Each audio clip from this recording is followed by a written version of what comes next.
nos concentramos básicamente en tres temas, siendo el principal de ello el desmantelamiento por parte de los Estados Unidos de la red que encabezaba el señor conocido como el abusador César Emilio Peralta. De eso vamos a hablar ampliamente, ¿no? Y que determinó que las autoridades americanas pues se decidieran a acelerar todo el proceso investigativo en relación con el señor César Emilio Peralta, con el auxilio de las autoridades dominicanas.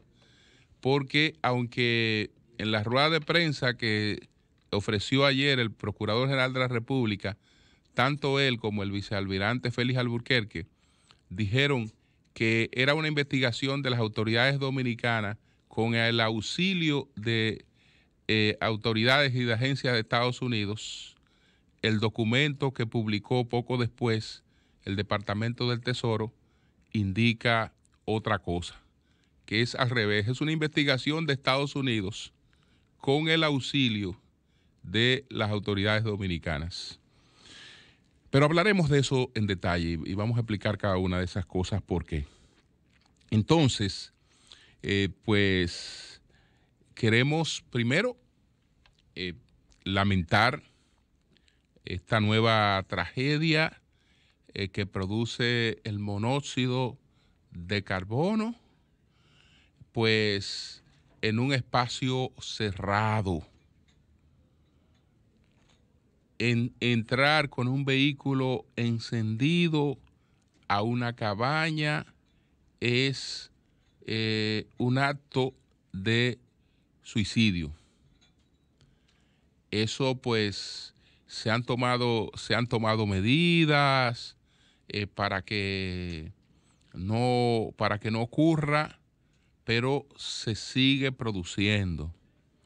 Estos jóvenes de Higüey que estaban en la celebración de un cumpleaños y decidieron ir a culminar en una cabaña, aparentemente dejan el vehículo encendido para escuchar la música y entonces dedicarse a fumar juca en la cabaña, que probablemente la juca también tenía otro ingrediente, porque se habla de intoxicación por monóxido de carbono y de cocaína. Entonces ahí hay una combinación fatal y 2 jóvenes han perdido la vida y otros están, de los 6, en condiciones muy delicadas que ojalá puedan recuperarse. Esto es realmente una fatalidad, Ojalá que no todos, pues, que los otros 4 pues pudieran recuperarse de esta situación. Por otra parte, el Tribunal Superior Electoral hizo justicia, porque a la Junta Central Electoral, al reglamentar, y eso también obedece a la propia ley, porque se elaboró un reglamento de primarias cerradas para una ley de primarias abiertas. Y entonces, en esas cosas, como se supone que las actividades iban a estar dirigidas a la militancia de los partidos, es decir, con ese carácter cerrado, entonces se dispuso que ni la radio ni la televisión pues fueran canales para recibir la publicidad de los aspirantes presidenciales o de los aspirantes senatoriales los aspirantes a distintos cargos. La radio y la televisión estaban excluidas. Sin embargo, los periódicos tenían plena posibilidad de recibir esa publicidad y la televisión y las redes sociales. ¿Qué ocurría en la práctica? Publique un espacio en los periódicos y no, yo vengo de los periódicos y me he mantenido, he mantenido ese vínculo permanente con los periódicos. Y no quisiera nunca ver el día de la desaparición de los periódicos. Es decir, no tengo nada en contra de los periódicos, por el contrario. Pero ¿qué pasa en la práctica? ¿Qué pasaba en la práctica? Pues la mayor parte de la gente se entera de los comunicados que se pagan en los periódicos por la reproducción que tienen ellos en la radio y en la televisión, por los comentarios que generan esos comunicados en la radio y la televisión. La gente se entera de que se ha producido en gran mayoría un espacio pagado. Entonces, el principal medio de comunicación, los principales medios de comunicación excluidos de poder colocar publicidad cuando son ellos el principal centro de toda la actividad política y comunicacional. Eso no era correcto, y además estamos hablando de que para poder ganar y participar en primarias abiertas, la gente tiene que conocerte, porque tú no te estás dirigiendo a la gente de tu partido solamente, te estás dirigiendo a todo el electorado, gente que ni te conoce, ni tal vez te conozca, pero puede votar por ti, porque no está de acuerdo con el otro, o porque tú dices algo que a él le gusta, o porque ha observado en tu conducta, en tu trayectoria, cosas que para él pueden ser interesantes. Entonces, hay que saludar a los magistrados de este tribunal, de la segunda sala del Tribunal Superior Electoral, Antonio Sánchez Mejía, Úrsula Carrasco, y pues la magistrada Nova, el magistrado Nova, Guatalier Nova, que adoptaron esta medida. Hay tres cosas que eran parte del alegato de la Asociación Dominicana de Radiodifusores ADORA, que fue la que interpuso este recurso.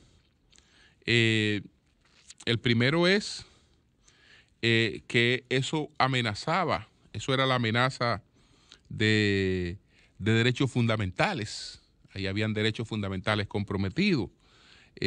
Ahí estaba también un atentado contra la libertad de empresa, y estaba vulnerada la igualdad.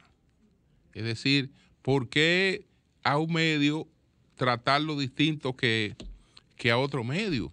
Nosotros no pedíamos que por ser la radio tener una mayor capacidad de penetración, que la publicidad sea exclusiva de la radio. No, que a todos nos traten iguales.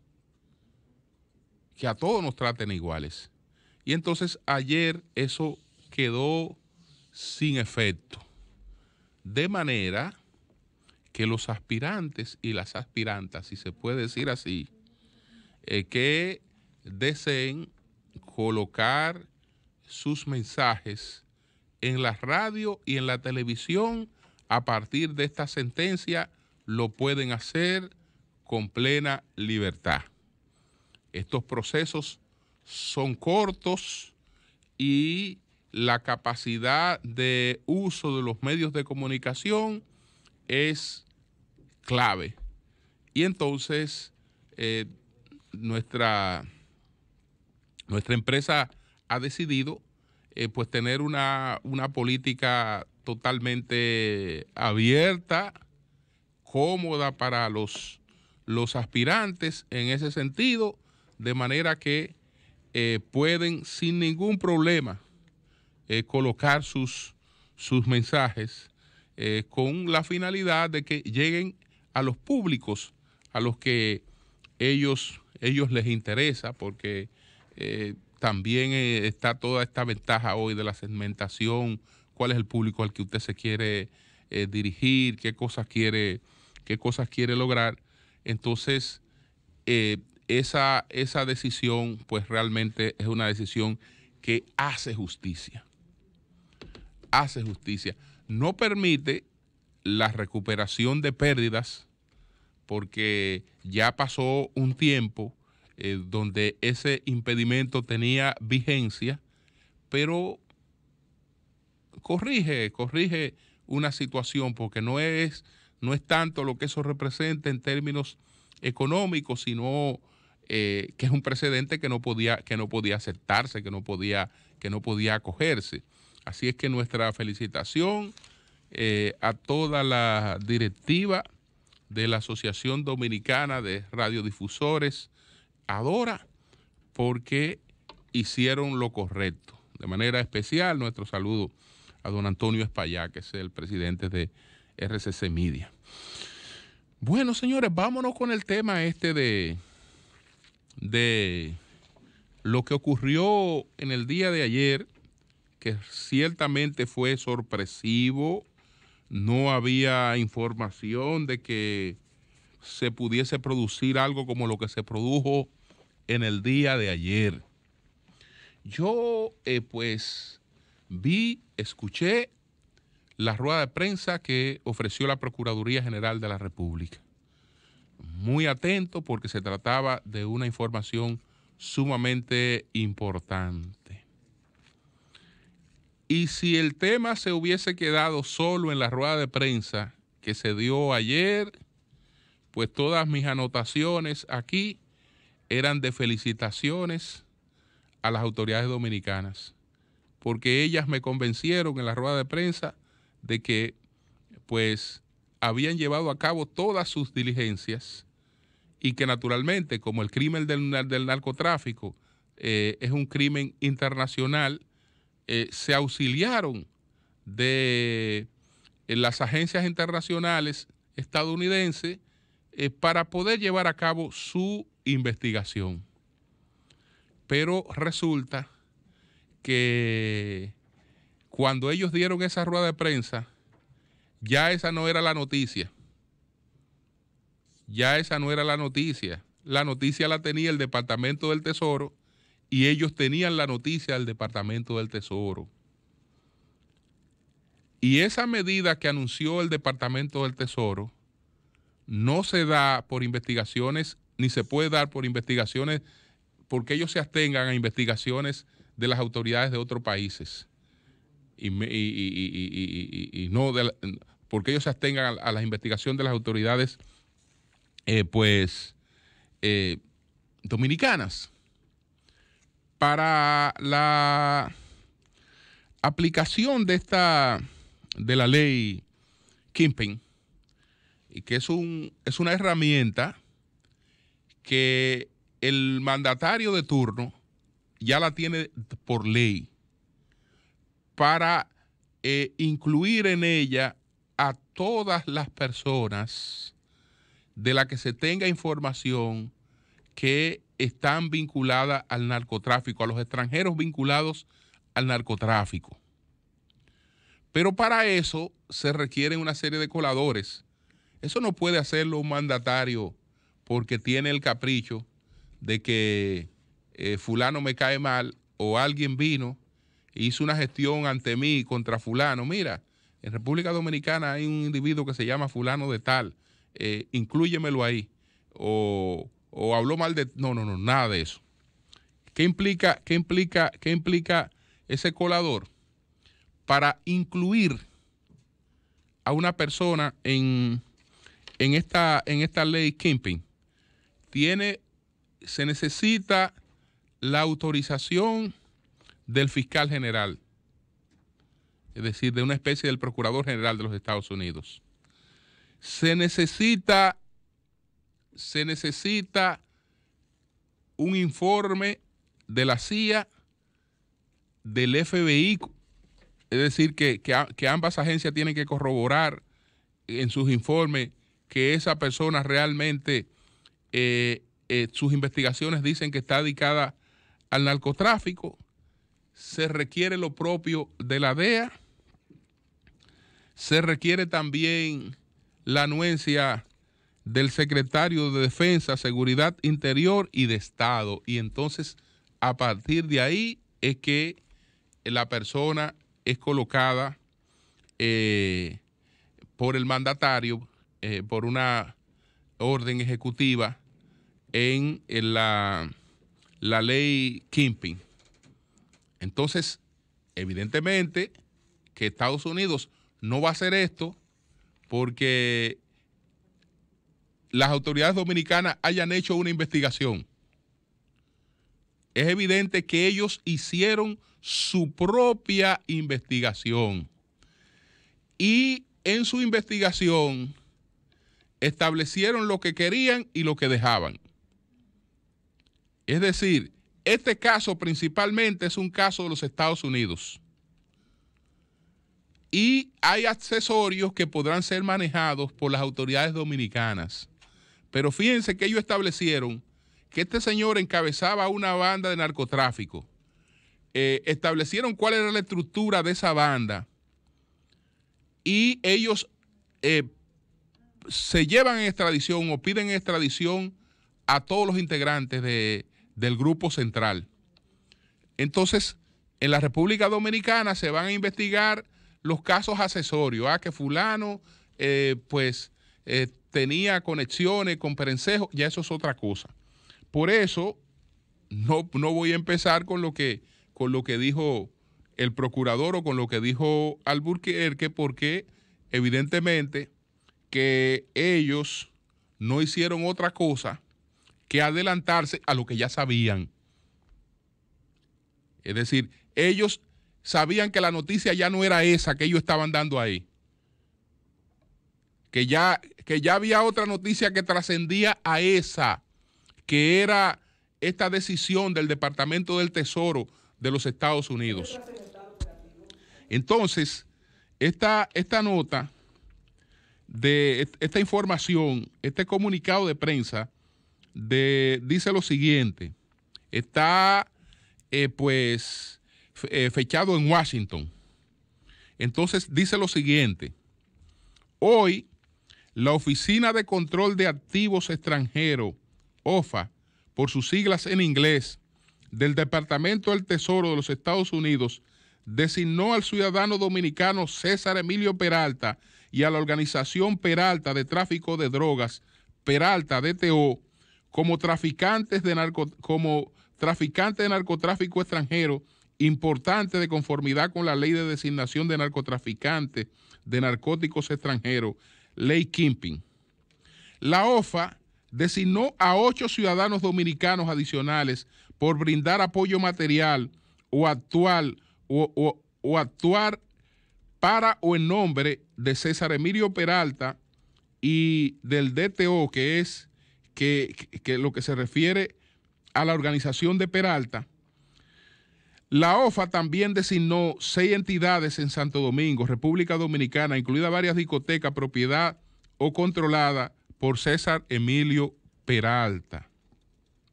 Entonces ellos dicen lo siguiente: César Emilio Peralta y su organización criminal han usado la violencia y la corrupción en la República Dominicana para traficar toneladas de cocaína y opioides hacia los Estados Unidos y Europa. El Departamento del Tesoro de los Estados Unidos está apuntando a estos narcotraficantes dominicanos, sus representantes y los clubes nocturnos que han utilizado para lavado de dinero y tráfico de mujeres. Entonces, César Emilio Peralta es un narcotraficante dominicano. Todo esto es la nota. Todo esto es la nota del Departamento del Tesoro de los Estados Unidos. César Emilio Peralta es un narcotraficante dominicano con un largo historial criminal por su participación en el narcotráfico y actos de violencia. Desde su base de operaciones en Santo Domingo, Peralta y Peralta TO coordinan el transbordo de toneladas de cocaína y cantidades significativas de opioides a través de la República Dominicana y hacia los mercados de consumo de Estados Unidos, Puerto Rico y Europa. Los ciudadanos dominicanos Ramón Antonio de Rosario Puente, también conocido como Toño Leña, y Kelvin Enrique Fernández Flaquer, también conocido como Coto, ambos traficantes de drogas dominicanos por derecho propio, también fueron designados hoy por su apoyo a Peralta y al DTO de Peralta. De Rosario Puente fue arrestado en mayo del 2018 por las autoridades colombianas y actualmente está en espera de extradición a los Estados Unidos por cargo de conspiración de tráfico de narcotráfico. Peralta y el DTO, que recordamos que el DTO, así es que es la organización de tráfico de drogas de Peralta, también coordinan el envío de los ingresos en efectivo de estas actividades de narcotráfico desde Estados Unidos, así como el lavado posterior de estos ingresos en la República Dominicana. Una vía principal para estos ingresos es una serie de clubes nocturnos en Santo Domingo, todo propiedad de Peralta o controlados por Peralta a través de otra persona como representante. Estos clubes nocturnos que se encuentran entre las entidades designadas hoy incluyen a VIP Room, Flow Gallery, Long Aqua, La Cuora. Según se informa, Peralta emplea mujeres traficadas desde Colombia y Venezuela en estos clubes nocturnos. La designación de la OFA también se dirige a Yader Rafael Jaques Araujo, un promotor de música que usa el nombre de Jaque Mate, y a Carlos Ariel Fernández Concesión, un exoficial dominicano que desempeña un papel en la gestión y promoción de los clubes nocturnos propiedad de Peralta. La OFA coordinó estrechamente con la Administración de Control de Drogas DEA y la Oficina Federal de Investigaciones FBI para ejecutar la designación de hoy de conformidad con la ley Kingpin. El Departamento del Tesoro de los Estados Unidos está comprometido a contrarrestar las redes criminales que se dedican a la trata de personas y es miembro del grupo de trabajo interagencial del presidente para monitorear y cambiar la trata de personas. Como resultado de la designación de hoy, todos los activos en los que estas personas tienen interés en Estados Unidos o en la posesión o control de personas estadounidenses están bloqueados y deben ser reportados a la OFA. Las regulaciones de la OFA generalmente prohíben a todas las personas estadounidenses o personas dentro o en tránsito de los Estados Unidos que tengan algún trato o involucren cualquier propiedad o interés en la propiedad de las personas bloqueadas. Desde junio 2000, más de 2.100 entidades e individuos han sido nombrados de conformidad con la ley Kingpin por su papel en el tráfico internacional de narcotráfico. Las sanciones por violaciones de la ley Kingpin varían desde sanciones civiles y ahí explica toda esta cuestión. ¿Por qué están siendo buscados pues estas personas? Estas personas están siendo buscadas para ser solicitadas en extradición por Estados Unidos, para el proceso de extradición de los Estados Unidos. Esas personas no están siendo investigadas en la República Dominicana. Porque incluso para poder llevar a cabo el proceso de extradición no han de tener casos en la República Dominicana. Es decir, que Estados Unidos decidió caerle encima a la organización de César Emilio Peralta. ¿Qué habrá motivado esto? Porque no creo que la investigación, debe ser una investigación que ha conllevado su tiempo. Cuando se toma una medida de esta naturaleza, puede que se le esté dando seguimiento a un individuo o una organización por años. Ahora, ¿qué motivó que se acelerara? ¿Qué fue lo que rebosó la copa? Desde mi punto de vista, el atentado contra David Ortiz. Si bien es cierto que en lo establecido por las autoridades dominicanas, con la supervisión de agencias estadounidenses,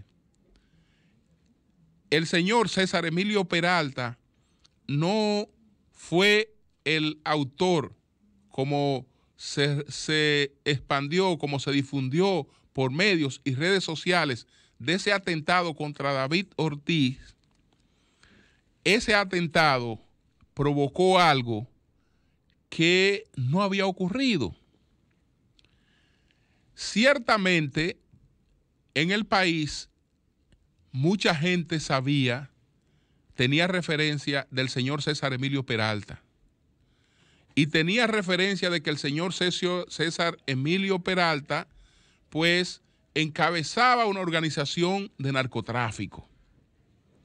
Y que este señor tenía distintos centros de diversiones. Eso era una cosa conocida.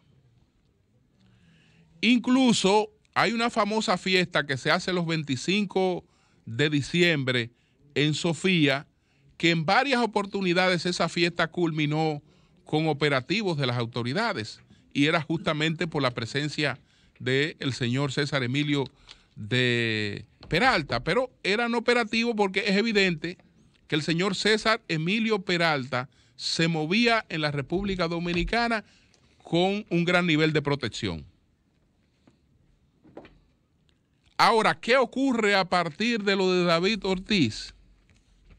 Que eso, que la gente lo decía por lo bajo, que la gente lo comentaba en círculos privados, que todo el mundo lo sabía, entonces empezó a decirse por todos los medios y por todas las redes sociales.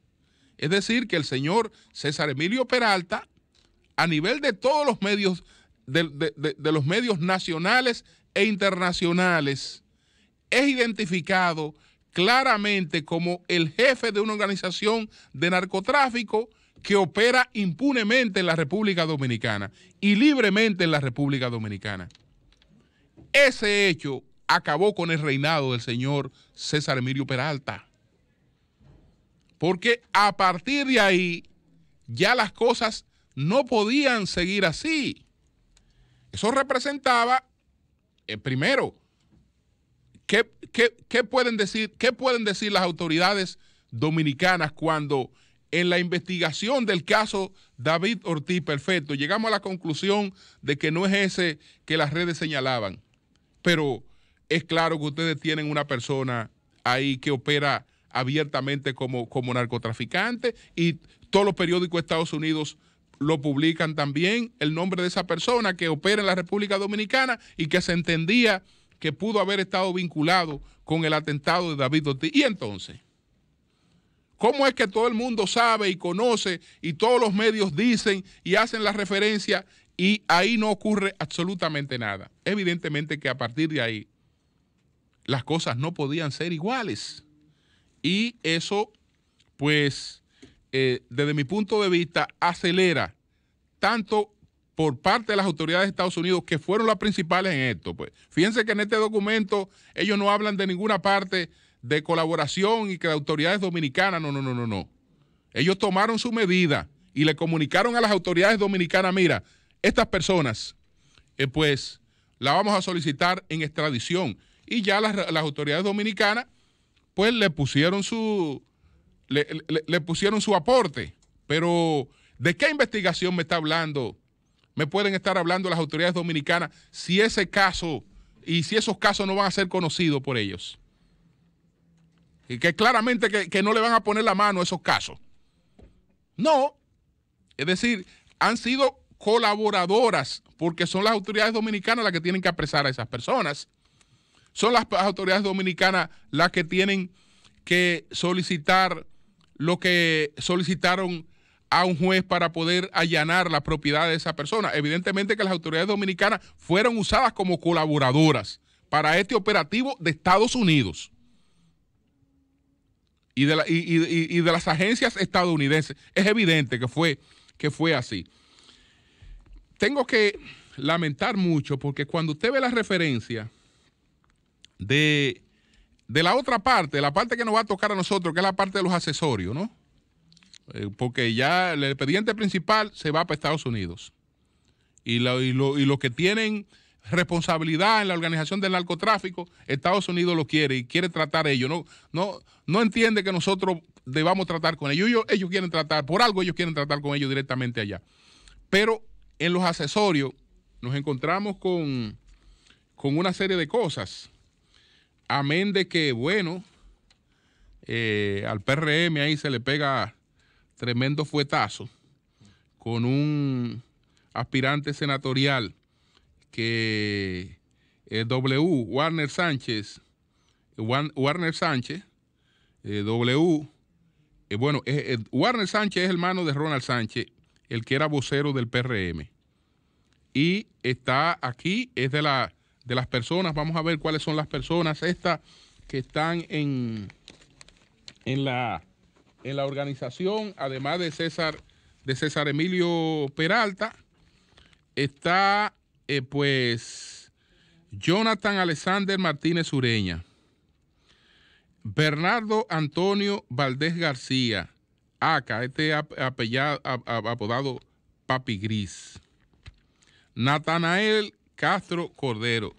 Bueno, David, yo no sé cómo pueda influir esto en el futuro de David y en el conocimiento de su posible llegada al Salón de la Fama.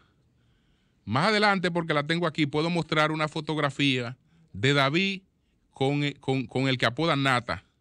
Y esa fotografía, el escenario es muy parecido al de Dial, donde aparece, es decir, en esta investigación, con varios de estos individuos, aparece David Ortiz compartiendo en distintos ambientes sociales.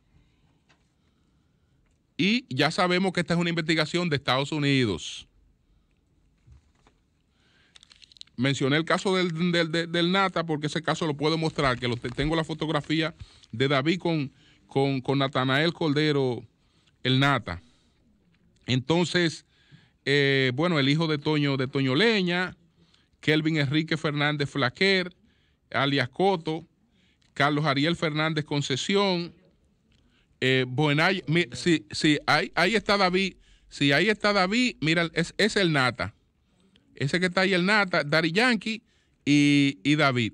Pero después, mira abajo, bueno, ahí están varios raperos, etcétera, pero esos raperos no tienen ningún problema porque esos raperos la mayor parte son de ese mundo. El asunto es David, que eso hacia el futuro le puede proyectar una imagen muy negativa que puede afectar su llegada al Salón de la Fama, aunque números le sobren para eso. Entonces, bueno, Bonayer Sánchez Nolasco, ese es Warner, ese es el candidato del PRM, es el candidato a senador del PRM. Yader Rafael Araujo. Tengo algunas informaciones porque buscando datos aquí sobre algunas de estas personas. El caso, por ejemplo, de Papi Gris, que es de Bernardo Antonio Valdés. Papi Gris, hay un restaurancito ahí que se llama Alpanino en la Plaza Andalucía. Es el propietario de ese restaurante. El caso, por ejemplo, de Eduard Montero, el zapatazo, señores. Conozcan la historia de cómo la madre de ese muchacho levantó ahí un gran negocio importando zapatos, etcétera, y él incluso estudió en UNIBE. Lamentablemente ahora los testaferros no pueden ser unos arrastrados. El testaferro, la gente que se usa en esto, tiene que tener capacidad de movilización de recursos. Y fíjese cómo este joven termina involucrado en una cosa, termina en una cosa involucrada como esta, ese Eduard Montero, ¿no? El del zapatazo.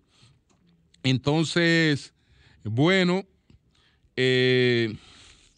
ahí están, hay otros datos, otras informaciones. Lo de los peloteros, bueno, yo conozco y he tratado a Octavio Dotel. Me sorprendió porque lo que he conversado siempre con él, entendía que es una persona que no incurriría en el error de dañar lo que él se ha ganado de manera limpia, sin la menor necesidad de involucrarse en una cosa como esta. Vamos a ver, porque hay que presumir la inocencia, ¿no? De cuando se presente la medida de coerción, qué es lo que se establece. En el caso de Luis Castillo, él se ha pronunciado con mucha indignación y dice que no tiene vínculos con eso, que él vive en Miami, que cuando él ha venido aquí comparte con Octavio Dotel, pero que él no tiene ningún vínculo con eso, dice Luis Castillo. Ojalá, Luis Castillo. Ojalá que así fuera. Ellos de todas maneras tienen la ventaja de que ellos no están en la investigación de Estados Unidos, ni están dentro de la gente que le interesa Estados Unidos. Estados Unidos investigó lo que le interesa y estableció a quienes se lleva y quienes deja para que haya entretención aquí en la República Dominicana. Cambio y fuera.